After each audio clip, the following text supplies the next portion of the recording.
بسم اللہ الرحمن الرحیم۔ تحریک لبیک یا رسول اللہ صلی اللہ تعالی علیہ وآلہ وبارک وسلم کی طرف سے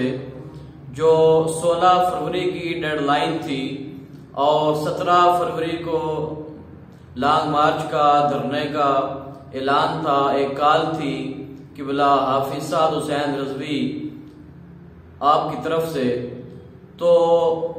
یہ انتہائی میں سمجھتا ہوں کہ احسن اقدام ہے اور بہت ہی دانشمندانہ یہ فیصلہ کیا گیا ہے کہ جس میں یہ ڈیٹ آگے جس طریقے سے بھی ہوئی ہے اس چیز کو چھوڑ دیں۔ دیکھیں کہ جب آپ اپنے قائد کے ساتھ مخلص ہیں، جب آپ اپنے امیر کے ساتھ مخلص ہیں، جب آپ کو اپنی قیادت پہ یقین ہے اور اپنی قیادت پہ بھروسہ ہے، تو آپ دیکھتے ہیں کہ نون لیگ والے جو ہیں وہ نواز شریف کا بیانیہ اگرچہ فوج کے خلاف ہے لیکن پھر بھی وہ اپنے لیڈر کے ساتھ ہیں،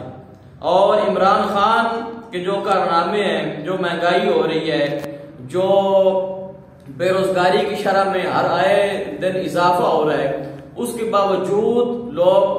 اپنی جماعت کے ساتھ ہیں۔ اسی طرح پی پی کے جیالوں کو دیکھ لیں، وہ ان کے ساتھ ہیں۔ تو یہ معاملات ہمیشہ سے افہام و تفہیم والے ہوتے چلے آ رہے ہیں، یہ کوئی نئی بات نہیں ہے۔ یہ بہت بڑی بات ہے کہ حکومتی سطح پہ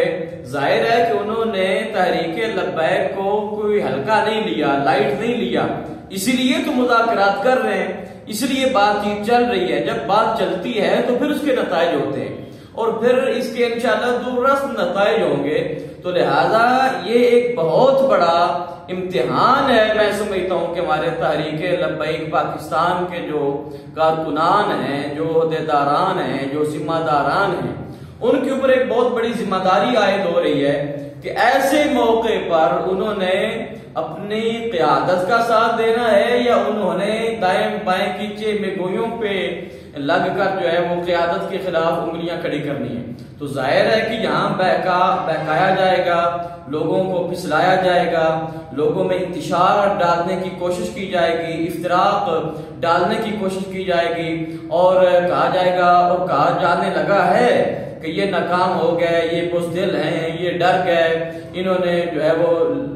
کچھ لو والا معاملہ کر لیا، اس کو اس طرح سے ڈیلے کر دیا۔ تو بھئی ایسا کچھ بھی نہیں ہے، اور یہ تو آپ جانتے ہیں کہ نبی کریم صلی اللہ تعالی علیہ وآلہ وبارک وسلم آپ نے ارشاد فرمایا کہ کسی بندے کے جھوٹا ہونے کے لیے اتنا ہی کافی ہے کہ وہ ہر سنی سنائی بات کو آگے پہنچا دے۔ تو لہذا شفیق امینی صاحب کی طرف سے پراپر یہ اعلان کیا گیا ہے اور تحریک کا یہ متفقہ یہ فیصلہ ہے، لہذا دائیں بائیں والوں کی باتیں ہرگز نہ سنیں، کسی کے چنگل میں نہ آئیں، کسی کی باتوں پہ نہ جائیں، بلکہ آپ اپنی قیادت پہ نظر رکھیں، آپ اپنے اس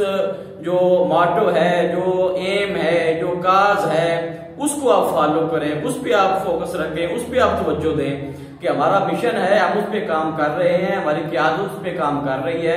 اور آپ کو پتا ہے کہ آنن فانن تو کوئی کام بھی نہیں ہوتا، معاہدے حکومتوں کے ہوتے ہیں، ملکوں کے ہوتے ہیں، پارٹیوں کے ہوتے ہیں، ٹوٹتے ہیں، پھر آگے ڈیڈ لائن ہوتی ہے، وہ ختم ہوتی ہے، پھر ڈیڈ لائن ہوتی ہے، وہ ختم ہوتی ہے۔ تو یہ سلسلے چلتے رہتے ہیں۔ اس کا مطلب یہ نہیں ہے کہ آپ اپنی قیادت پہ انگلیاں اٹھائیں یا ان کے خلاف انگلیاں اٹھانے والوں کو جو ہے آپ سپورٹ کریں، نہیں، بلکہ ہمیشہ سے دانشمندانہ طور پہ فیصلے کیے جانے چاہیے۔ میں سمجھتا ہوں کہ بہت اچھا اقدام حکومت کی طرف سے بھی یہ ہونا چاہیے کہ اب آئندہ جو 20 اپریل کی جو ڈیٹ جو ہے جو طے کی گئی ہے، تو اس سے پہلے یہ معاملات ہو جانے چاہیے یا کسی اچھے طریقے کے ساتھ اس معاملے کو نپٹانا چاہیے، حل کرنا چاہیے۔ یہ بالکل واضح پیغام ہے میری طرف سے تمام بھائیوں کے لیے، تمام احباب کے لیے کہ بالکل انتشار کا شکار نہ ہوں، افتراق جو ہے اس کا شکار نہ ہوں، آپس میں متحد رہیں اور ایک جھنڈے تلے رہیں۔ لبیک یا رسول اللہ صلی اللہ تعالی علیہ وآلہ وبارک وسلم، یہ ہمارا مشن ہے، یہ ہمارا پیغام ہے۔ تاجدار ختم نبوت زندہ باد ہمارا نعرہ ہے، من سب نبیا فاقتلوہ، یہ ہمارا نعرہ ہے، اور انشاءاللہ ہم نے اس پہ کام کرنا ہے۔ اللہ پاک ہمیں اعمال صالحہ کی اور دین متین کی خدمت کی بڑھ چڑھ کر یہ توفیق عطا فرمائے، آمین۔ وعلیہ الا البلاغ المبین۔